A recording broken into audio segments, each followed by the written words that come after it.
एक बार फिर से आप सभी का बहुत बहुत स्वागत है परीक्षा वर्ल्ड के इस यूट्यूब चैनल में।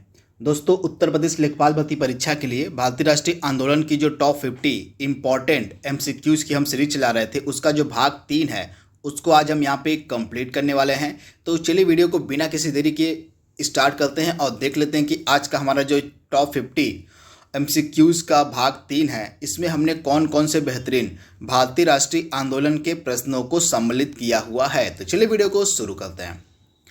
तो पहला प्रश्न आपके सामने है, साइमन कमीशन भारत कब आया था। इंपॉर्टेंट है, यहाँ पे पूछा गया था, गठन के बारे में यहाँ पे नहीं पूछा गया, पूछा गया कि साइमन कमीशन भारत आया कब था। इंपॉर्टेंट है, इसका जवाब आपको देना है।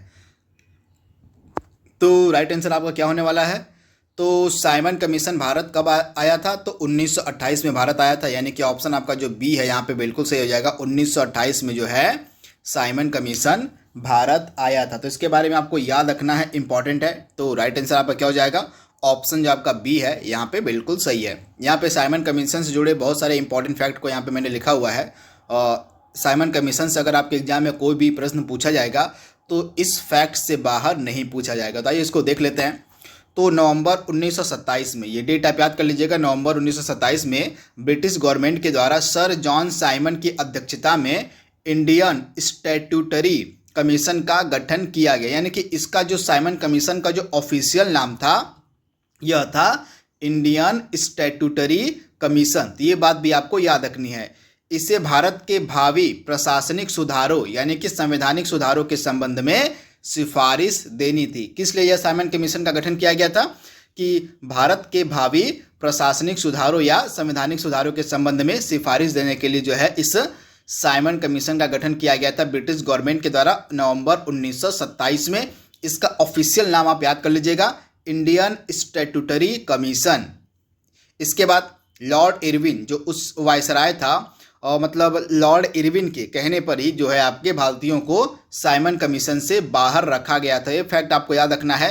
कई बार एग्जाम में यह पूछा गया है कि किसके कहने पर जो है और भारतीयों को साइमन कमीशन से बाहर रखा गया था।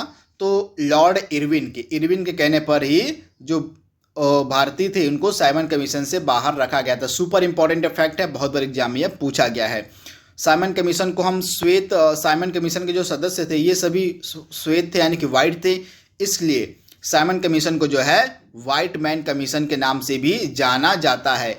इसी कारण से जो साइमन कमीशन था इसका विरोध बहुत अधिक मात्रा में किया गया था भारतीयों के द्वारा। तो इसके बारे में आपको याद रखना, क्योंकि इस साइमन कमीशन में एक भी भारतीय सदस्य सम्मिलित नहीं थे, जिस कारण से इसका हम भारतीयों के द्वारा बहुत अधिक मात्रा में विरोध किया जाता है। इस साइमन कमीशन को हम व्हाइट मैन कमीशन के नाम से भी जानते हैं, क्योंकि इसके सारे सदस्य गोरे लोग थे। इंपॉर्टेंट है। इसके बाद कांग्रेस का अधिवेशन होता है मद्रास वाला 1927 में।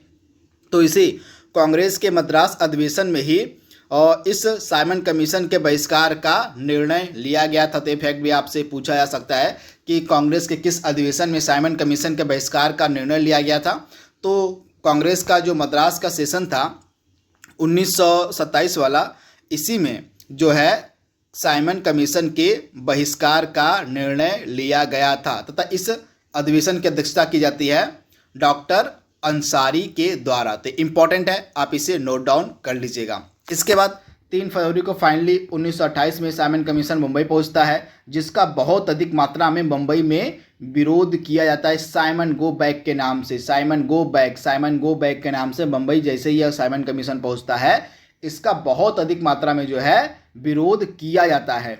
लखनऊ में खलीकुल जमा और मद्रास में टी प्रकाशम ने इसका विरोध किया था साइमन कमीशन का। तो ये फैक्ट आपसे पूछा जा सकता है कि साइमन कमीशन जो है जब भारत पहुंचता है 3 फरवरी 1928 को, तो ये सर्वप्रथम बार कहाँ गया था, मतलब कहाँ पहुंचता है, तो बम्बई सर्वप्रथम बार पहुंचा था साइमन कमीशन का दल 3 फरवरी 1928 को।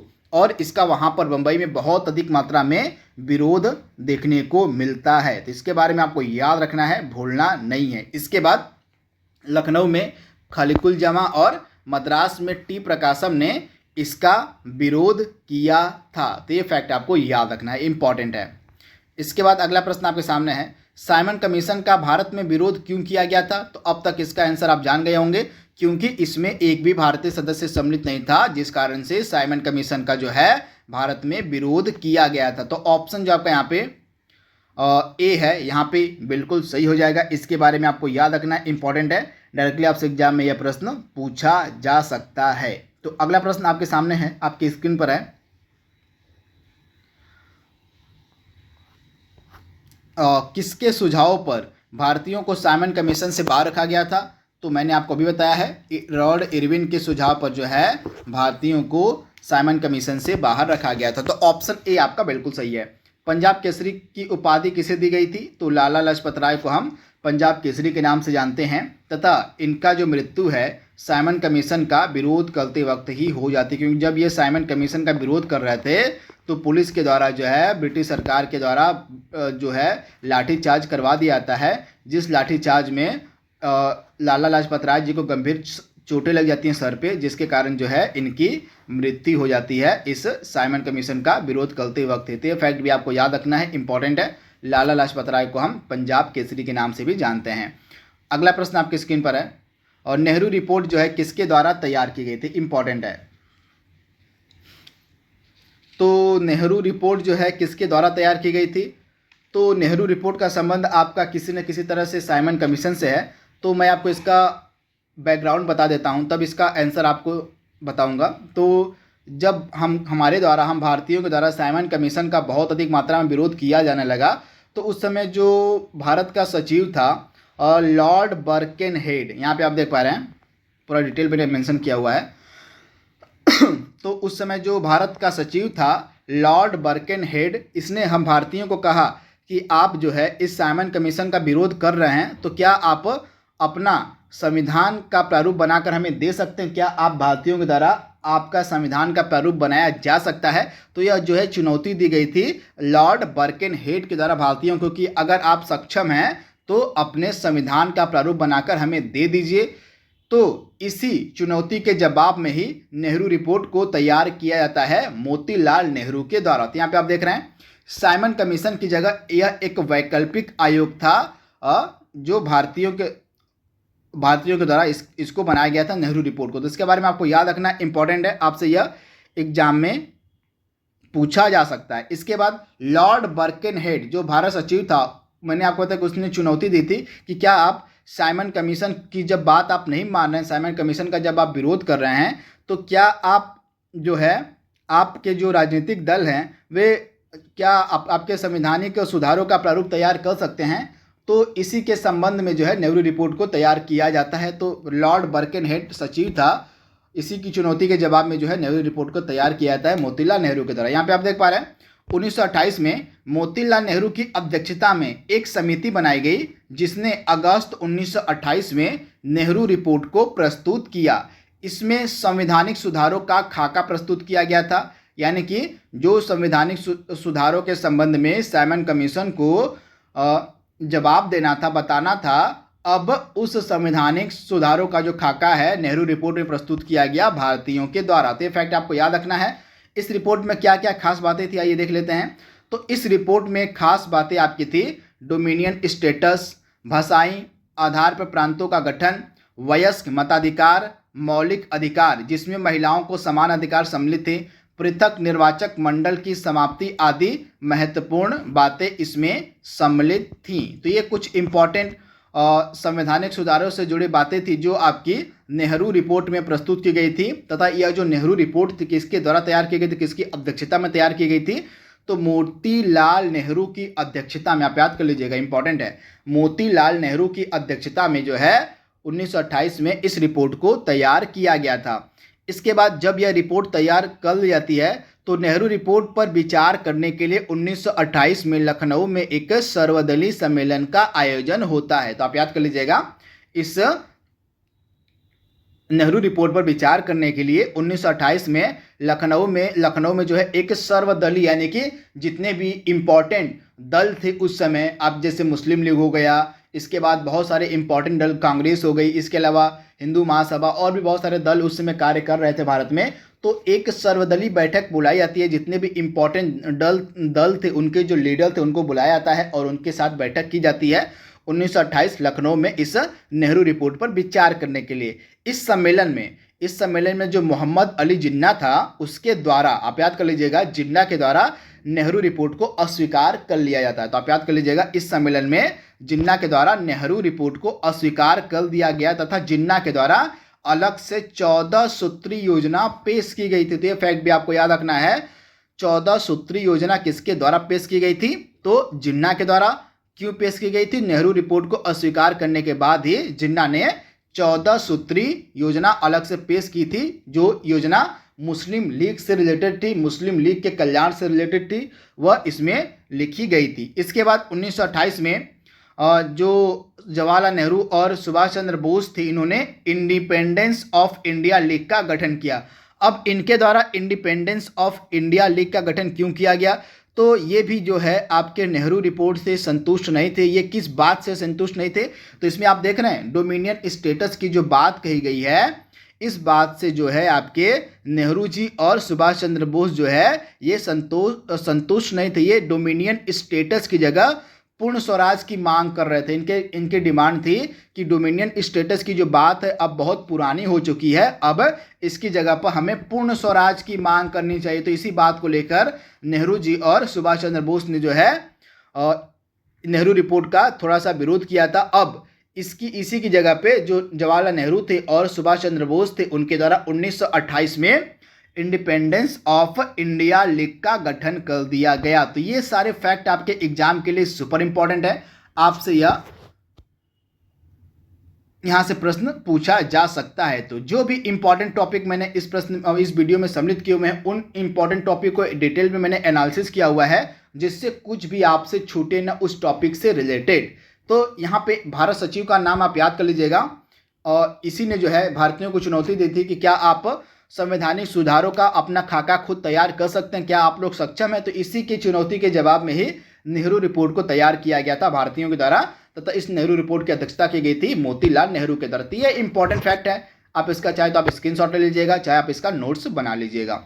इसके बाद अगला प्रश्न आपके सामने है, पूर्ण स्वराज का प्रस्ताव किस वर्ष पारित किया गया था? इंपॉर्टेंट प्रश्न है। तो आपका पूर्ण स्वराज का जो प्रस्ताव है किस वर्ष में पारित किया गया था? इंपॉर्टेंट प्रश्न है, डायरेक्टली आपसे एग्जाम में पूछा जा सकता है। तो राइट आंसर आपका क्या हो जाएगा? बहुत ही ज़्यादा यह इंपॉर्टेंट सेशन था। इस सेशन का क्या नाम था कांग्रेस के? लाहौर सेशन, लाहौर अधिवेशन। इस लाहौर सेशन की अध्यक्षता की जाती है जवाहरलाल नेहरू के द्वारा, तथा कांग्रेस का जो यह लाहौर सेशन होता है यह 1929 में आयोजित किया जाता है, तथा इसी लाहौर अधिवेशन में ही कांग्रेस ने जो है पूर्ण स्वराज की मांग घोषित की थी। यानी कि इसमें जो है कांग्रेस का मुख्य लक्ष्य घोषित कर दिया गया था पूर्ण स्वराज। तो इसके बारे में आपको याद रखना है, लाहौर अधिवेशन 1929 में। इंपॉर्टेंट प्रश्न है। अगला प्रश्न आपके सामने है, 31 दिसंबर 1929 को अर्धरात्रि में भारतीय राष्ट्रध्वज को किसने फहराया था? इंपॉर्टेंट प्रश्न है। तो 31 दिसंबर 1929 को अर्धरात्रि में भारतीय राष्ट्रध्वज को किसके द्वारा फहराया गया? तो जवाहरलाल नेहरू के द्वारा यह राष्ट्रध्वज फहराया गया था 31 दिसंबर 1929 को अर्धरात्रि को। कहां पर? तो रावी नदी के तट पर। इसके बारे में पूरा डिटेल मैंने आगे यहाँ पे मेंशन किया हुआ, आइए देख लेते हैं। तो कांग्रेस का सेशन आपका 1929 में होता है लाहौर में, किसकी अध्यक्षता में? तो जवाहरलाल नेहरू की अध्यक्षता में। इस अधिवेशन में प्रस्ताव पारित कर पूर्ण स्वराज को जो है कांग्रेस का लक्ष्य घोषित कर दिया गया था, तथा 31 दिसंबर 1929 की आधी रात को रावी नदी के तट पर भारतीय स्वतंत्रता का प्रतीक तिरंगा फहराया गया था, तथा 26 जनवरी 1930 को भारत का प्रथम स्वाधीनता दिवस घोषित किया गया था। यानी कि 26 जनवरी 1930, आप याद कर लीजिएगा, ये डेट इंपॉर्टेंट है, बहुत बार पूछी गई है। तो 26 जनवरी 1930 को भारत का प्रथम स्वाधीनता दिवस घोषित किया गया था। तो ये फैक्ट भी आपको याद रखना है। और 31 दिसंबर 1929 की आधी रात को रावी नदी के तट पर भारतीय स्वतंत्रता का प्रतीक तिरंगा फहराया गया था। तो इंपॉर्टेंट सेशन है, आप इसे नोट डाउन कर लीजिएगा, इंपॉर्टेंट है। तथा यह जो तिरंगा था जवाहरलाल नेहरू के द्वारा फहराया गया था, इंपॉर्टेंट है। अगला प्रश्न आपके सामने है, दांडी यात्रा के साथ निम्नलिखित में से क्या प्रारंभ हुआ था? तो दांडी यात्रा के साथ आपका क्या प्रारंभ हो गया था भैया? तो आपका जो है सविनय अवज्ञा आंदोलन का पहला चरण प्रारंभ हुआ था दांडी यात्रा के साथ। यानी कि ऑप्शन आपका सी यहाँ पे 100% सही हो जाएगा। 12 मार्च 1930 को गांधी जी ने दांडी मार्च की शुरुआत की थी तथा इसी के साथ जो है सविनय अवज्ञा आंदोलन शुरू हो जाता है 12 मार्च 1930 को। तो ऑप्शन सी आपका बिल्कुल सही है। अगला प्रश्न है, सविनय अवज्ञा आंदोलन के रूप में गांधी जी ने दांडी मार्च का प्रारंभ किया था। तो 12 मार्च 1930 को जो है महात्मा गांधी जी के द्वारा दांडी मार्च स्टार्ट किया गया था। तो ऑप्शन आपका जो बी है यहाँ पे बिल्कुल सही हो जाएगा। दांडी मार्च क्यों शुरू किया गया था? तो नमक कानून को तोड़ने के लिए। जो नमक कानून पर एक अधिकार था ब्रिटिश गवर्नमेंट का, उसी एकाधिकार को तोड़ने के लिए, उसी नमक कानून का विरोध करने के लिए ही जो है दांडी मार्च की शुरुआत की गई थी महात्मा गांधी के द्वारा, यानी कि नमक कानून तोड़ने के लिए। ऑप्शन आपका बी यहाँ पे बिल्कुल सही है। यहाँ पे पूरा डिटेल यहाँ पे मेंशन है, आपको एक भी पॉइंट छूटेगा नहीं अगर आप इसको पढ़ लेते हैं तो। पूरा डिटेल यहाँ पे लिखा हुआ है सविनय अवज्ञा आंदोलन के प्रथम चरण से जुड़ा हुआ। तो आइए इसको देख लेते हैं। एक एक पॉइंट आपको याद करते चलना है, एक एक पॉइंट आपको नोट डाउन करते चलना है। सविनय अवज्ञा आंदोलन से जुड़े जो जो पॉइंट बन सकते थे मैंने आपको इस वीडियो में बताया हुआ है। तो पहले पॉइंट क्या है आपको याद रखना है, सविनय अवज्ञा आंदोलन की जो शुरुआत है 12 मार्च 1930 को गांधी जी के दांडी मार्च के साथ शुरू हुई। यह जो सविनय अवज्ञा आंदोलन था ब्रिटिश सरकार द्वारा अपनाए गए नमक कानून के एकाधिकार के मुद्दे पर शुरू किया गया था। जो मैंने आपको भी बताया है कि नमक कानून पर जो ब्रिटिश गवर्नमेंट का एकाधिकार था, उसी एकाधिकार को तोड़ने के लिए, उसी नमक कानून को ब्रेक करने के लिए जो है महात्मा गांधी जी के द्वारा दांडी मार्च स्टार्ट किया गया था। महात्मा गांधी ने अपने 78 अनुयायियों के साथ, ये डेटा आपसे पूछा जा सकता है, कई बार पूछा भी गया, तो 78 अनुयायियों के साथ साबरमती आश्रम से लगभग 375 किलोमीटर दूर स्थित गुजरात के समुद्र तट पर स्थित एक गांव था जिसका नाम था दांडी। इन्होंने 6 अप्रैल को नमक कानून को तोड़ा था। यानी गुजरात के समुद्र तट पर जो गांव था दांडी, यहीं पे 6 अप्रैल 1930 को जो है आपका नमक कानून ब्रेक कर दिया जाता है, तोड़ दिया जाता है महात्मा गांधी के द्वारा। तो इसके बारे में आपको याद रखना है। तथा आपका जो सविनय अवज्ञा आंदोलन था साबरमती आश्रम से शुरू होता है। कब? तो 12 मार्च 1930 को और 6 अप्रैल 1930 को नमक कानून को ब्रेक कर दिया जाता है महात्मा गांधी के द्वारा। दांडी मार्च में अमेरिकी पत्रकार वेब मिलर जो था वह महात्मा गांधी के साथ था। तो ये भी फैक्ट आपसे पूछा जा सकता है। इसके बाद नमक कानून को तोड़ने के लिए महात्मा गांधी को गिरफ्तार कर लिया, यानी कि जैसे ही महात्मा गांधी नमक कानून को तोड़ते हैं उसके बाद जो ब्रिटिश सरकार थी, ब्रिटिश गवर्नमेंट थी, उसने जो है महात्मा गांधी को गिरफ्तार कर लिया। तो जैसे ही महात्मा गांधी आपके गिरफ्तार हो जाते हैं तो आंदोलन के नेता के रूप में सामने आते हैं, उनका स्थान लेते हैं अब्बास तैयब जी। तो महात्मा गांधी की गिरफ्तारी के बाद आंदोलन के नेता के रूप में सामने आते हैं अब्बास तैयब जी, उनका थोड़े समय के लिए स्थान ले लेते हैं। तो ये नाम भी आपको याद रखना है, अब्बास तैयब जी। सुभाष चंद्र बोस जो थे, इन्होंने महात्मा गांधी के नमक सत्याग्रह की जो तुलना है नेपोलियन के एल्बा से पेरिस तक की यात्रा से की थी। तो फैक्ट भी आपको याद रखना है कि सुभाष चंद्र बोस जो थे, इन्होंने गांधी जी के नमक सत्याग्रह की जो तुलना थी नेपोलियन के एल्बा से पेरिस यात्रा से की थी। तो इसके बारे में आपको याद रखना है, इंपॉर्टेंट है, डायरेक्टली आपसे पूछा जा सकता है। इसके बाद क्या घटनाक्रम होता है, जैसे ही नमक कानून को महात्मा गांधी जी के द्वारा ब्रेक किया जाता है, तोड़ा जाता है, तो पूरे भारत में देखिए, पूरे भारत में यह आंदोलन फैल जाता है और नमक कानून को तोड़ने संबंधी जो सत्याग्रह है पूरे भारत में स्टार्ट हो जाता है। तो इसी क्रम में यहाँ पे आप देख पा रहे हैं, इसके पश्चात पूरे भारत में नमक कानून को तोड़ने से संबंधित सत्याग्रह शुरू हो गया। तमिलनाडु के तंजौर में, लोकेशन आप याद रखिएगा, तमिलनाडु के तंजौर में समुद्र तट पर चक्रवर्ती राजगोपालाचारी ने त्रिचनापल्ली से वेदारण्यम तक नमक की यात्रा की। तो श्री राजगोपालाचारी ने कहाँ से कहाँ तक की यात्रा की थी? तो त्रिचनापल्ली से वेदारण्यम तक। तो इंपॉर्टेंट आप इसे याद कर लीजिएगा, तमिलनाडु के तंजौर में यह स्टार्ट हुई थी, इंपॉर्टेंट है। इसके बाद मालाबार में वाइकोम सत्याग्रह के नायक के कलप्पन, इंपॉर्टेंट है नाम इनका। तो मालाबार में आपके वाइकोम जो सत्याग्रह चला था उसके जो नायक थे, उसके जो लीडर थे आपके के कलप्पन, इन्होंने कालीकट से पेन्नार तक की यात्रा की, नमक यात्रा की थी, इंपॉर्टेंट है। इसके बाद खान अब्दुल गफ्फार खान, ये नाम आपके लिए सुपर इंपॉर्टेंट है, आप याद कर लीजिएगा। खान अब्दुल गफ्फार खान के नेतृत्व में खुदाई खिदमतगार नामक संगठन ने इस आंदोलन में महत्वपूर्ण भूमिका निभाई थी। खुदाई खिदमतगारों को हम लाल कुर्ती के नाम से भी जानते हैं, तो आप याद कर लीजिएगा, खुदाई खिदमतगार नामक जो संगठन था जिसको हम लाल कुर्ती के नाम से भी जानते हैं, यह किसका संगठन था? तो खान अब्दुल गफ्फार का था तथा इन्होंने इस आंदोलन में महत्वपूर्ण भूमिका निभाई थी। इसी आंदोलन के दौरान जो गढ़वाल रेजिमेंट की टुकड़ियां थी, जो गढ़वाल रेजिमेंट के लोग थे, इन्होंने पेशावर में निहत्थी भीड़ पर गोली चलाने से इनकार कर दिया था। तो ये भी घटना उस समय घटित हुई थी, तो इसके बारे में आपको याद रखना है, इंपॉर्टेंट है। इसके बाद मणिपुर में जनजाति समाज के लोगों ने भी सविनय अवज्ञा आंदोलन में बढ़ चढ़कर हिस्सा लिया। मणिपुर की 13 वर्षीय नागा किशोरी गेंडिल्लू ने अपने नागा साथियों के साथ मिलकर इस आंदोलन में भागीदारी की। तो ये इस समय काफ़ी न्यूज़ में भी हैं। जो ये किशोरी आपकी थी नागा मतलब और गेंडिल्लू काफ़ी न्यूज़ में चले थे, क्योंकि इनका जो है एक म्यूजियम भी बनाया जा रहा है जिसका उद्घाटन हाल ही में किया गया था। तथा महात्मा गांधी, हमारे जो प्रधानमंत्री हैं वर्तमान में नरेंद्र मोदी जी, इनके द्वारा इनकी काफ़ी तारीफ भी की गई थी। तो ये इस समय काफ़ी न्यूज़ में भी हैं, क्योंकि इनका जो है मणिपुर में एक म्यूजियम भी मणिपुर में ही शायद इनका एक म्यूजियम बनाया जा रहा है। अगर मैं गलत हूँ तो आप इसका जवाब दीजिएगा कि रानी गेंडिल्लू का जो म्यूजियम है कहाँ पर बनाया जा रहा है वर्तमान में। एकदम लेटेस्ट करंट अफेयर्स का ही प्रश्न है, तो इसका जवाब आप देने की कोशिश कीजिएगा अगर मैं गलत हूँगा तो। इसके बाद अगला है धरसना में सरोजिनी नायडू। धरसना कांड कई बार एग्जाम में पूछा गया है। तो धरसना में सरोजिनी नायडू, इमाम साहब, मणिकलाल, ये तीनों नाम आपके लिए इंपॉर्टेंट है। धरसना संघर्ष कई बार एग्जाम में पूछा गया, तो ये लीडर थे आपके धरसना संघर्ष से रिलेटेड। सरोजिनी नायडू, इमाम साहब और मणिकलाल के नेतृत्व में पहुंची भीड़ को पुलिस ने लोहे की जो डंठल वाले मतलब लोहे की मुठ वाली जो लाठियां थी उनसे बुरी तरह से पीटा था। तथा इसी धरसना कांड को जो है देखा गया था अमेरिकी पत्रकार वेब मिलर के द्वारा। तो ये भी प्रश्न कई बार पूछा गया है कि धरसना कांड को किस पत्रकार ने अपनी आंखों से देखा था। तो वेब मिलर जो पत्रकार था, अमेरिकी पत्रकार, उसके द्वारा इस कांड को देखा गया था। सविनय अवज्ञा आंदोलन के दौरान जो है लड़कों की वानर सेना और लड़कियों की मंजरी सेना का भी गठन किया गया था। तो इसके बारे में आपको याद रखना इंपॉर्टेंट है। तथा जो महिलाएं थी इन्होंने बहुत बड़ी संख्या में सविनय अवज्ञा आंदोलन में हिस्सा लिया था।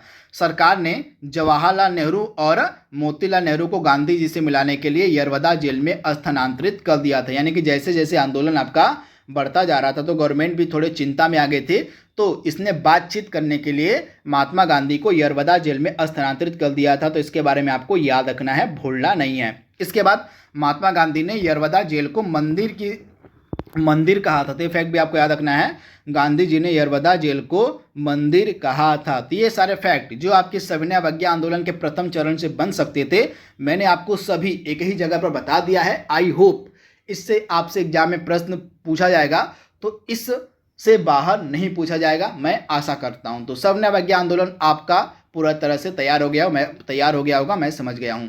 तो इसका चाहे तो आप नोट डाउन कर सकते हैं या इसका आप स्क्रीनशॉट ले सकते हैं। अगला प्रश्न आपके सामने है, और सबसे पहले कौन सी घटना इसमें से घटित हुई थी, आइए देख लेते हैं। इस प्रकार के प्रश्नों को सॉल्व करने के लिए आपको डेट पता होनी चाहिए। डेट अगर आपको पता होगी तभी आप इस प्रकार के प्रश्नों को सॉल्व कर पाएंगे। तो दांडी मार्च मैंने आपको अभी बताया है 12 मार्च 1930 को स्टार्ट होता है। भारत छोड़ो आंदोलन आपका 1942 में स्टार्ट होता है, ठीक है ना। भारत छोड़ो आंदोलन 1942। साइमन कमीशन भारत कब आता है, 1928 में आता है। साइमन कमीशन भारत 1928 में आता है। इसके बाद गांधी इरविन समझौता कब होता है, गांधी इरविन पैक्ट आपका कब होता है, तो यह 1931 में होता है। तो इस प्रकार से सबसे पहले इसमें से घटना आपकी कौन सी घटित होती है, तो 1928 वाली जो है सबसे पहले घटित होती है, क्योंकि और पहली वाली घटना 1930 में होती है, उसके बाद दूसरी वाली 42 में होती है 1900, तीसरी आपकी चौथी वाली गांधी इरविन पैक्ट 1931 में होता है। लेकिन आपका साइमन कमीशन का गठन साइमन कमीशन भारत आता है 1928 में।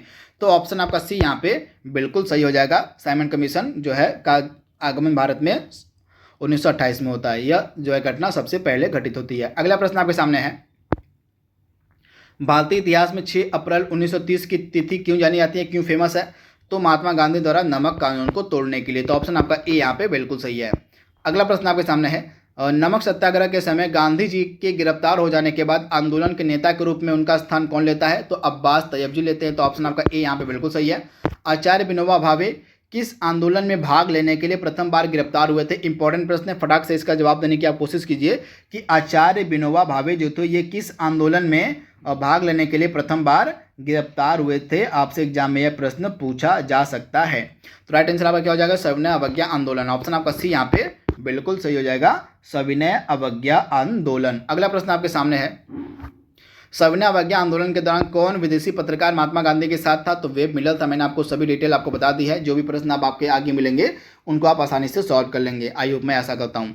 तो इनमें से किसने अप्रैल 1930 में नमक कानून को तोड़ने के लिए तंजौर तट पर एक अभियान संगठित किया था? तो सी राजगोपालाचारी। मैंने आपको इसके बारे में पूरी डिटेल बताया था, जिसको आप याद कर लीजिएगा। सी राजगोपालाचारी ने तंजौर में एक अभियान चलाया था नमक कानून को तोड़ने के लिए। अगला प्रश्न आपके सामने है, लाल कुर्ती आंदोलन के नेता कौन थे? तो खान अब्दुल गफ्फार खान थे। इस लाल कुर्ती को हम खुदाई खिदमतगार के नाम से भी जानते थे।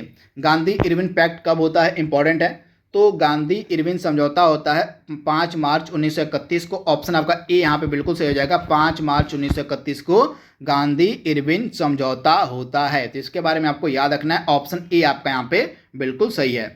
यहाँ पे आप देख पा रहे हैं पूरा डिटेल यहाँ पे मेंशन है गांधी इरविन पैक्ट से रिलेटेड। तो 5 मार्च 1931 को गांधी इरविन समझौता संपन्न होता है, जिसके पश्चात कांग्रेस ने सविनय अवज्ञा आंदोलन को समाप्त करने की मांग को मांग लिया और दूसरे गोलमेज सम्मेलन में भाग लेने के लिए कांग्रेस राजी हो गई। तो इसका इम्पैक्ट क्या होता है गांधी इरविन समझौते का? तो जो कांग्रेस थी उसके द्वारा सविनय अवज्ञा आंदोलन को समाप्त करने की जो मांग थी उसको मान लिया जाता है, और इसके बाद जो कांग्रेस थी वह दूसरे गोलमेज सम्मेलन में भाग लेने के लिए राजी हो गई।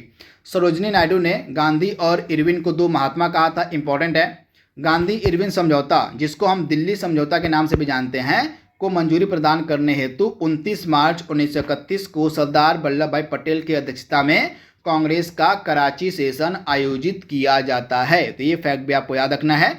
कराची अधिवेशन में कांग्रेस ने मौलिक अधिकारों यानी कि फंडामेंटल राइट्स और राष्ट्रीय आर्थिक कार्यक्रम से संबंधित एक प्रस्ताव भी पारित किया था। तो ये फैक्ट आपको याद रखना है। कराची सेशन की क्या मुख्य बातें थी? तो कराची सेशन में मौलिक अधिकारों और राष्ट्रीय आर्थिक कार्यक्रम से संबंधित जो प्रस्ताव था वह पेश किया जाता है। तो ये सभी इंपॉर्टेंट फैक्ट है, इसको आप नोट डाउन कर लीजिएगा गांधी इरविन समझौते से रिलेटेड। अगला प्रश्न आपके सामने है, निम्नलिखित व्यक्तियों में से किसने गांधी इरविन को दो महात्मा कहा था? तो सरोजिनी नायडू ने जो है गांधी इरविन को दो महात्मा कहा था। तो ऑप्शन आपका बी यहाँ पे बिल्कुल सही है।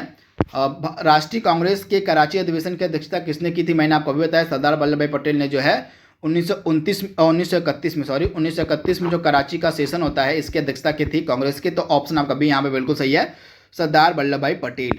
अगला प्रश्न आपकी स्क्रीन पर है, उस भारतीय का क्या नाम था जिसने तीनों गोलमेज सम्मेलन में हिस्सा लिया था? तो तीनों गोलमेज सम्मेलन में हिस्सा लेने वाले भारतीय थे आपके बी.आर. अम्बेडकर। तो ऑप्शन आपका ए यहाँ पे बिल्कुल सही है। तथा बी.आर. अम्बेडकर ने जो है तीनों गोलमेज सम्मेलनों में भागीदारी की थी। तथा आपके जो 3 गोलमेज सम्मेलन हुए थे, इन तीनों गोलमेज सम्मेलनों के दौरान इंग्लैंड का प्रधानमंत्री कौन था? तो रैमजे मैकडोनाल्ड। इसे भी आप याद कर लीजिएगा। इन तीनों गोलमेज सम्मेलनों के दौरान जो रैमजे मैकडोनाल्ड था यह क्या था? तो यह आपका था प्राइम मिनिस्टर ब्रिटेन का। तो फैक्ट भी कई बार पूछा गया, तो इसके बारे में आपको याद रखना है। लंदन में आयोजित निम्नलिखित गोलमेज सम्मेलनों में से किसमें महात्मा गांधी ने हिस्सा लिया था? तो महात्मा गांधी ने भाग लिया था द्वितीय गोलमेज सम्मेलन में। मैंने आपको अभी बताया था कि जैसे ही गांधी इरविन पैक्ट साइन होता है और इस समझौते के तहत जो कांग्रेस थी वह गोलमेज सम्मेलन में हिस्सा लेने के लिए राजी हो जाती है। तो पहला गोलमेज सम्मेलन तो ऑलरेडी कंप्लीट हो गया था, दूसरा वाला होने वाला था। तो इसी दूसरे गोलमेज सम्मेलन में कांग्रेस पहली बार हिस्सा लेती है तथा इसके तरफ से जो महात्मा गांधी थे वे जाते हैं गोलमेज सम्मेलन में। तो ऑप्शन आपका बी यहाँ पे बिल्कुल सही है। दूसरा वाला जो गोलमेज सम्मेलन था यह कब से कब तक चलता है? तो यह आपका सितंबर 1931 से दिसंबर 1931 तक चला था आपका द्वितीय गोलमेज सम्मेलन। तो इसके बारे में आपको याद रखना है। तथा जो आपका द्वितीय गोलमेज सम्मेलन था यह सांप्रदायिक मतभेद के कारण असफल रहता है। तो इसके बारे में आपको याद रखना इंपॉर्टेंट है, क्योंकि इस द्वितीय गोलमेज सम्मेलन में जो भीमराव अंबेडकर थे इन्होंने दलितों के लिए भी पृथक निर्वाचक मंडल की मांग की, जिसका महात्मा गांधी ने विरोध किया और महात्मा गांधी बीच में ही यह गोलमेज सम्मेलन छोड़कर चले आए थे, जिस कारण से यह जो आपका द्वितीय गोलमेज सम्मेलन था वह असफल रहता है। तो इसके बारे में आपको याद रखना है, भूलना नहीं है। ऑप्शन आपका बी यहाँ पे बिल्कुल सही हो जाएगा। अगला प्रश्न आपके सामने है, भारत छोड़ो आंदोलन कब प्रारंभ हुआ था? इंपॉर्टेंट प्रश्न है। तो आपका भारत छोड़ो आंदोलन ऑफिशियल रूप से प्रारंभ हो जाता है 9 अगस्त 1942 को। तो इसके बारे में आपको याद रखना है, 9 अगस्त 1942 को आपका भारत छोड़ो आंदोलन शुरू होता है। तो ऑप्शन आपका ए यहाँ पे बिल्कुल सही हो जाएगा। इसके बारे में आपको याद रखना। अगला प्रश्न आपके सामने है, भारत छोड़ो आंदोलन के समय प्रधान सेनापति आपसे यहाँ पे पूछा गया कौन था, इंपॉर्टेंट है। तो भारत छोड़ो आंदोलन के समय जो है प्रधान सेनापति उस समय कौन था? तो इसका राइट आंसर आपका क्या हो जाएगा? भारत छोड़ो आंदोलन के समय भारत का प्रधान सेनापति था उस समय लॉर्ड वेवेल। ऑप्शन आपका यहाँ पे क्या सही हो जाएगा? ऑप्शन आपका यहाँ पे ए जो है बिल्कुल सही हो जाएगा, लॉर्ड वेवेल। अगला प्रश्न आपके सामने है, यहाँ पे 9 अगस्त 1942 था और यहाँ पे लॉर्ड वेवेल हो जाएगा। अगला प्रश्न आपके सामने है, जब भारतीय राष्ट्रीय कांग्रेस ने भारत छोड़ो आंदोलन का प्रस्ताव पारित किया था तब कांग्रेस का अध्यक्ष कौन था? आपसे पूछा जा रहा है, इंपॉर्टेंट प्रश्न है। तो जब भारतीय राष्ट्रीय कांग्रेस के द्वारा भारत छोड़ो आंदोलन का प्रस्ताव पारित किया गया था तो उस समय कांग्रेस का अध्यक्ष कौन था? इंपॉर्टेंट है, फटाक से इसका जवाब देने की आप कोशिश कीजिए। तो इस समय कांग्रेस का अध्यक्ष कौन था? तो राइट आंसर आपका क्या हो जाएगा? मौलाना अब्दुल कलाम आज़ाद। तो आप याद कर लीजिएगा, जब भारतीय राष्ट्रीय कांग्रेस ने भारत छोड़ो आंदोलन का प्रस्ताव पारित किया था तो उस समय कांग्रेस का अध्यक्ष थे आपके मौलाना अबुल कलाम आज़ाद। करो या मरो का नारा किसके दौरान दिया गया, किसके द्वारा दिया गया था? तो आप याद कर लीजिएगा, महात्मा गांधी के द्वारा यह नारा दिया गया था भारत छोड़ो आंदोलन के दौरान। तो इंपॉर्टेंट ऑप्शन आपका यहाँ पे जो सी वाला है बिल्कुल सही हो जाएगा। अगला प्रश्न आपकी स्क्रीन पर है, निम्नलिखित में से कौन भारतीय राष्ट्रीय कांग्रेस का लगातार 6 वर्षों तक अध्यक्ष था? इंपॉर्टेंट है। तो भारतीय राष्ट्रीय कांग्रेस का 6 वर्षों तक अध्यक्ष कौन था? तो आप याद कर लीजिएगा, भारतीय राष्ट्रीय कांग्रेस के लगातार 6 वर्षों तक अध्यक्ष थे आपके अबुल कलाम आज़ाद, यानी कि ऑप्शन आपका ए यहाँ पे बिल्कुल सही हो जाएगा, अबुल कलाम आज़ाद। भारत छोड़ो आंदोलन के दौरान किसने कांग्रेस रेडियो का प्रकाशन किया था? तो भारत छोड़ो आंदोलन के दौरान जो है कांग्रेस रेडियो का प्रसारण किया गया था आपका उषा मेहता के द्वारा। तो ऑप्शन आपका ए यहाँ पे बिल्कुल सही है, उषा मेहता के द्वारा जो है कांग्रेस रेडियो का प्रसारण किया गया था। तो इसके बारे में आपको याद रखना है। अगला प्रश्न आपकी स्क्रीन पर है, भारत छोड़ो आंदोलन के समय ब्रिटेन का प्रधानमंत्री कौन था? बहुत बार एग्जाम में यह प्रश्न पूछा गया है। तो भारत छोड़ो आंदोलन के दौरान ब्रिटेन का प्रधानमंत्री था विंस्टन चर्चिल। ऑप्शन आपका यहाँ पे ए जो है बिल्कुल सही हो जाएगा, चर्चिल जो था यह भारत छोड़ो आंदोलन के दौरान ब्रिटेन का प्रधानमंत्री था। इसके अलावा आपका जो मैकडोनाल्ड था यह आपका द्वितीय गोलमेज सम्मेलन के दौरान जो है आपका था और प्रधानमंत्री। इसके बाद क्लेमेंट इटली जो है हमारा आज़ादी के समय था ब्रिटेन का प्रधानमंत्री। तो इसके बारे में आपको याद रखना इंपॉर्टेंट है। अगला प्रश्न आपके सामने है, अमेरिकी पत्रकार जो महात्मा गांधी के साथ भारत छोड़ो आंदोलन में साथ था, आपको उस अमेरिकी पत्रकार का नाम बताना है जो भारत छोड़ो आंदोलन के दौरान महात्मा गांधी के साथ था। इंपॉर्टेंट प्रश्न है, बहुत बार एग्जाम में पूछा गया है। तो उस अमेरिकी पत्रकार का नाम क्या हो जाएगा? तो इस अमेरिकी पत्रकार का नाम था लुई फीसर। लुई फीसर जो था यह आपका भारत छोड़ो आंदोलन के दौरान जो है महात्मा गांधी के साथ था। वहीं वेब मिलर जो था यह सविनय अवज्ञा आंदोलन के दौरान महात्मा गांधी के साथ था। तो दोनों अलग अलग पत्रकार हैं, दोनों कब कब किस किस आंदोलन में थे, दोनों के बारे में आपको याद रखना। लुईस फीसर आपका था भारत छोड़ो आंदोलन के दौरान और वेब मिलर आपका था सविनय अवज्ञा आंदोलन के दौरान। तो लुई फीसर आपका राइट आंसर होने वाला है इस प्रश्न का। अगला प्रश्न आपके सामने है, निम्नलिखित में से कौन सा पत्रकार महात्मा गांधी का जीवनीकार है? तो महात्मा गांधी का जीवनीकार हम कहते हैं लुई फीसर को। ऑप्शन आपका बी यहाँ पे बिल्कुल सही जाएगा, लुई फीसर को। भारत छोड़ो आंदोलन के दौरान महात्मा गांधी को कहाँ पर कैद किया गया था? तो आप याद कर लीजिएगा, भारत छोड़ो आंदोलन के दौरान महात्मा गांधी को कैद कर लिया गया था और कहाँ पर रखा गया था? तो आगा खां पैलेस में। कहाँ? तो आगा खां पैलेस में जो है महात्मा गांधी को कैद करके रखा गया था। जैसे ही आपका भारत छोड़ो आंदोलन शुरू होता है उसी दिन 9 अगस्त की सुबह ही ऑपरेशन जीरो आवर चलाया जाता है ब्रिटिश गवर्नमेंट के द्वारा, और इसी ऑपरेशन जीरो आवर के तहत जितने भी बड़े बड़े लीडर थे कांग्रेस के उनको गिरफ्तार कर लिया जाता है। इनमें से महात्मा गांधी को गिरफ्तार करके जो है आगा खां पैलेस में रखा जाता है और इसके अलावा जवाहरलाल नेहरू, गोविंद बल्लभ पंत, जेबी कृपलानी और पट्टाभी सीतारमैया को कैद करके अहमदनगर जेल में रख दिया जाता है। तो ये सारे फैक्ट आपको याद रखना है, भूलना नहीं है। इसके अलावा राजेंद्र प्रसाद को पटना की जेल में और जयप्रकाश नारायण को हजारीबाग की सेंट्रल जेल में रख दिया जाता है। इसमें से आपके जो जयप्रकाश नारायण थे ये हजारीबाग की सेंट्रल जेल से भागकर नेपाल चले जाते हैं। तो इसके बारे में आपको याद रखना है। अगला प्रश्न आपके सामने है, निम्नलिखित में से किस आंदोलन से अरुणा आसफ अली जुड़ी हैं? तो आपकी भारत छोड़ो आंदोलन से जुड़ी थी आपकी अरुणा आसफ अली, यानी कि ऑप्शन आपका बी यहाँ पे बिल्कुल सही है। भारत छोड़ो आंदोलन के दौरान उत्तर प्रदेश के निम्नलिखित जिलों में से किसमें समानांतर सरकार की स्थापना की गई थी? तो आपको पता होगा भारत छोड़ो आंदोलन के दौरान देश के हमारे कुछ एरियाज जो थे, कुछ हिस्से जो थे, वहाँ पे समानांतर सरकारें बनी थी। इनमें से एक हिस्सा था बागी बलियां उत्तर प्रदेश का। बलियां के बारे में कहा जाता है कि वीरों की धरती, जवानों का देश, बागी बलियां उत्तर प्रदेश।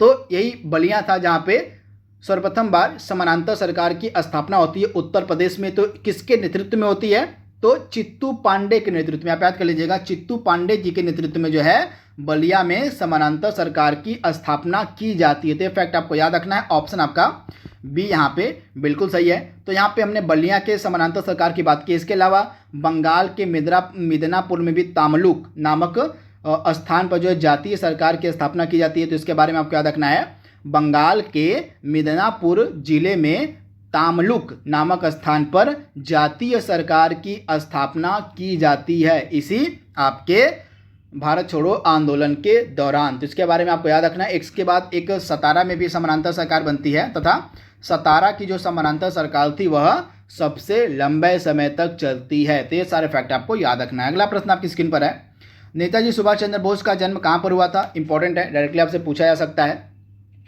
तो नेताजी का जन्म हुआ था कटक में। उड़ीसा का शहर है कटक। कहाँ पर? तो उड़ीसा का जो शहर आपका कटक है, यहीं पे नेताजी का जन्म हुआ था। तो आप याद कर लीजिएगा, ऑप्शन आपका यहाँ पे ए जो है बिल्कुल सही हो जाएगा, कटक में। इंपॉर्टेंट है, डायरेक्टली आपसे एग्जाम में पूछा जा सकता था। 23 जनवरी 1897 को 23 जनवरी 1897 को जो है आपका नेताजी सुभाष चंद्र बोस का जन्म हुआ था। तथा अब हम 23 जनवरी को किस दिवस के रूप में मना रहे हैं? तो पराक्रम दिवस के रूप में भारत सरकार मना रही है नेताजी सुभाष चंद्र का जयंती। तो इसके बारे में आपको याद रखना है। कटक उड़ीसा में आपका जन्म हुआ था नेताजी का। आज़ाद हिंद फौज का प्रधान कार्यालय यहाँ पे आपसे पूछा जा रहा है कहाँ पर था? फटाक से इसका जवाब देने की आप कोशिश कीजिए कि आज़ाद हिंद फौज जो थी इसका प्रधान कार्यालय कहाँ पर था। इंपॉर्टेंट है, डायरेक्टली आपसे एग्जाम में यह प्रश्न पूछा जा सकता है। तो रंगून में आपका राइट आंसर हो जाएगा। आज़ाद हिंद फौज का जो प्रधान कार्यालय था वह रंगून में था। ऑप्शन आपका बी यहाँ पे बिल्कुल सही हो जाएगा। अगला प्रश्न आपकी स्क्रीन पर है, आज़ाद हिंद फौज की स्थापना का विचार सर्वप्रथम किसके दिमाग में आया था?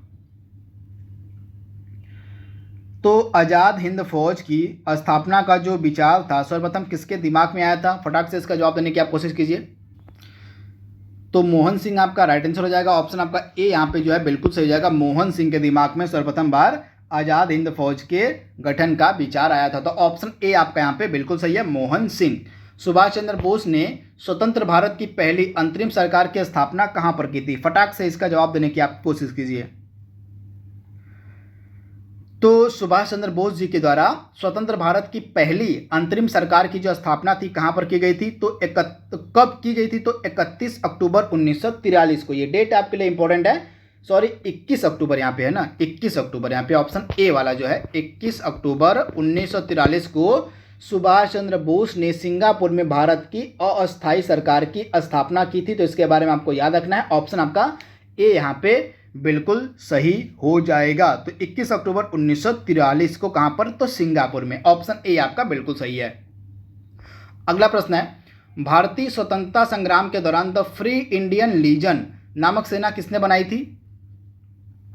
तो सुभाष चंद्र बोस के द्वारा जो है द फ्री इंडियन लीजन नामक सेना का गठन किया गया था। तो ऑप्शन आपका ए यहाँ पे बिल्कुल सही है। निम्नलिखित में से किसने सुभाष चंद्र बोस को देश नायक कहा था? इंपॉर्टेंट है। तो सुभाष चंद्र बोस को देश नायक कहा गया था किसके द्वारा? तो रविंद्रनाथ टैगोर के द्वारा। तो आप याद कर लीजिएगा, रविंद्रनाथ टैगोर ने सुभाष चंद्र बोस को देश नायक कहा था। तो ऑप्शन आपका यहाँ पे जो बी वाला है बिल्कुल सही हो जाएगा, रविंद्रनाथ टैगोर के द्वारा। अगला प्रश्न आपके सामने है, इनमें से किसने रानी लक्ष्मीबाई रेजिमेंट की स्थापना की थी?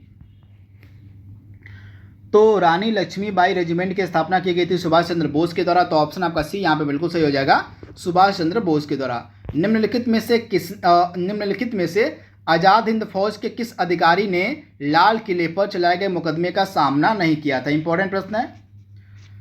तो आपको पता होगा कि जो लाल किले पर मुकदमा चलाया गया था वह INA यानी कि आपके जो आज़ाद हिंद फौज के जो आपके सैनिक थे उनके ऊपर चलाया गया था। तो इनमें से जो आपके कौन थे जिनके ऊपर मुकदमा नहीं चलाया गया था? तो मोहन सिंह के ऊपर जो है लाल किले पर मुकदमा नहीं चलाया गया था। तो इसके बारे में आपको याद रखना है, मोहन सिंह। ऑप्शन आपका यहाँ पे सी जो है बिल्कुल सही हो जाएगा। बाकी गुरदयाल सिंह, प्रेम कुमार सहगल, शाहनवाज, इन तीनों के ऊपर जो है लाल किले पर मुकदमा चलाया गया था ब्रिटिश गवर्नमेंट के द्वारा। तो इसके बारे में आपको याद रखना है, लेकिन मोहन सिंह के ऊपर नहीं चलाया गया। तो ये तीनों नाम आप याद कर लीजिएगा। कई बार एग्जाम में पूछा गया है कि किसके ऊपर जो है लाल किले पर ट्रायल किया गया था, लाल किले पर मुकदमा चलाया गया था। मतलब लाल किले में जो है मुकदमा जो चलाया गया था INA के सैनिकों के ऊपर, उनमें से कौन कौन शामिल थे। तो ये कई बार एग्जाम में पूछा जाता, तो आप याद कर लीजिएगा। गुरबख्श सिंह हो गए, प्रेम कुमार सहगल हो गए, इसके बाद शाहनवाज हो गए। यहाँ पे गुरबख्श सिंह ढिल्लो होगा पूरा नाम इनका, गुरबख्श सिंह ढिल्लो। गुरबख्श सिंह ढिल्लो आपके, प्रेम कुमार सहगल हो गए, शाहनवाज खान हो गए, इनके ऊपर जो है मुकदमा चलाया गया था। तो इसके बारे में आपको याद रखना इंपॉर्टेंट है। अगला प्रश्न आपके सामने है, दिया गया निम्नलिखित में से कौन आज़ाद हिंद फौज मुकदमे के वकील थे। तो आज़ाद हिंद फौज के ऊपर जो मुकदमा चलाया गया था, इनके बचाव में वकील भारत की तरफ से थे आपके, इनका नाम था भोलाभाई देसाई। तो आप याद कर लीजिएगा, भोलाभाई देसाई जो थे इनके पक्ष में लड़े थे, भारतीयों के पक्ष में लड़े थे। तो ऑप्शन आपका सी यहाँ पे बिल्कुल सही हो जाएगा, भोलाभाई देसाई। दिल्ली स्थित लाल किले में प्रसिद्ध आज़ाद हिंद फौज पर अभियोग कब चलाया गया था। तो आज़ाद हिंद फौज पर जो है अभियोग चलाया गया था 1945 में। ये डेट आपको याद रखना है। आज़ाद हिंद फौज पर जो अभियोग था लाल किले में, वो चलाया गया था 1945 में। तो ऑप्शन आपका ए, ऑप्शन आपका बी यहाँ पे बिल्कुल सही हो जाएगा, 1945 में। अगला प्रश्न आपके सामने है, कैबिनेट मिशन भारत कब आया था। तो 24 मार्च आपका 1946 को कैबिनेट मिशन भारत आता है। तो ऑप्शन आपका ए यहाँ पे बिल्कुल सही हो जाएगा, 1946 24 मार्च को। तो आप इसे याद कर लीजिएगा। और कैबिनेट मिशन के सदस्य कौन कौन से, तो कैबिनेट मिशन के सदस्य थे पैथिक लॉरेंस, स्टेफोर्ड क्रिप्स और एवी अलेक्जेंडर। ये तीनों सदस्य आपको याद रखने हैं, पैथिक लॉरेंस, स्टेफोर्ड क्रिप्स तथा एवी अलेक्जेंडर। ये तीनों आपके कैबिनेट मिशन के सदस्य थे जो 24 मार्च 1946 को भारत आया था। तो इसके बारे में आपको याद रखना है। ऑप्शन ए आपका बिल्कुल सही है। सदस्य कौन कौन थे मैंने आपको बता दिया है, इनके बारे में आपको याद रखना है। मुस्लिम लीग के द्वारा प्रत्यक्ष कार्यवाही दिवस कब मनाया गया था। तो मुस्लिम लीग के द्वारा जो है 16 अगस्त 1946 को, आप याद कर लीजिएगा इस दिवस को। पूरे भारत में जो है बहुत अधिक मात्रा में दंगे फसाद होते हैं इसी प्रत्यक्ष कार्यवाही दिवस जब मुस्लिम लीग के द्वारा मनाया जाता है। तो राइट आंसर आपका क्या हो जाएगा, 16 अगस्त 1946 को जो है प्रत्यक्ष कार्यवाही दिवस मनाया गया। और इसी जो मुस्लिम लीग के द्वारा प्रत्यक्ष कार्यवाही दिवस मनाया गया था, तो पूरे पश्चिम बंगाल में, आप याद कर लीजिएगा, पूरे पश्चिम बंगाल में बहुत अधिक मात्रा में सांप्रदायिक दंगे देखने को मिले थे जिनमें हजारों लोगों की मृत्यु हुई थी। तो इसके बारे में आपको याद रखना, मुस्लिम लीग के द्वारा यह दिवस मनाया गया था। इंपॉर्टेंट है, 16 अगस्त 1946 को। अगला प्रश्न आपके स्क्रीन पर है, भारतीय स्वतंत्रता अधिनियम कब पारित किया गया था। इंपॉर्टेंट है। तो आपका जो भारतीय स्वतंत्रता अधिनियम था यह कब पारित किया गया था। तो भारतीय स्वतंत्रता अधिनियम पारित किया गया था ब्रिटिश संसद में 18 जुलाई 1947 को। 18 जुलाई 1947 आपका राइट आंसर हो जाएगा, ऑप्शन आपका बी। ब्रिटिश संसद में, ब्रिटिश पार्लियामेंट में 28 जुलाई 1947 को भारतीय स्वतंत्रता अधिनियम पारित किया गया था, जिसके अनुसार 15 अगस्त 1947 को भारत को 2 स्वतंत्र प्रदेशों भारत और पाकिस्तान में बांट दिया गया। तो ऑप्शन आपका बी यहाँ पे बिल्कुल सही है, 18 जुलाई 1947 को। अगला प्रश्न आपके सामने है, भारत की आज़ादी के समय ब्रिटिश प्रधानमंत्री कौन था। तो भारत की आज़ादी के समय ब्रिटिश प्रधानमंत्री आपका था क्लेमेंट एटली। तो इसका नाम आपके लिए इंपॉर्टेंट है, क्लेमेंट एटली जो था यह आपका ब्रिटिश प्रधानमंत्री था जब हमको आज़ादी मिली थी। तो ऑप्शन आपका सी यहाँ पे बिल्कुल सही हो जाएगा, एटली। इसके बाद अगला प्रश्न आपके सामने क्या है, देख लीजिए यहाँ पे। तो यह हमारा लास्ट प्रश्न था भाइयों। तो इस तरह से आज भी हमने बहुत सारे महत्वपूर्ण भारतीय राष्ट्रीय आंदोलन के प्रश्नों को कंप्लीट कर लिया। आई होप ये 3 वीडियो जो मैंने आप तक पहुंचाए हैं इनको आप देख लेते हैं, तो मैं आशा करता हूं कि मैक्सिमम जो आपसे प्रश्न पूछे जाएंगे आपके लेखपाल की परीक्षा में भारतीय राष्ट्रीय आंदोलन से, इस तीनों वीडियो से बाहर नहीं पूछे जाएंगे। तो इन तीनों वीडियो को आप बिल्कुल ध्यान से देख लीजिएगा एक बार। तो आज के लिए बस इतना ही। Thank you, thanks for watching, thank you.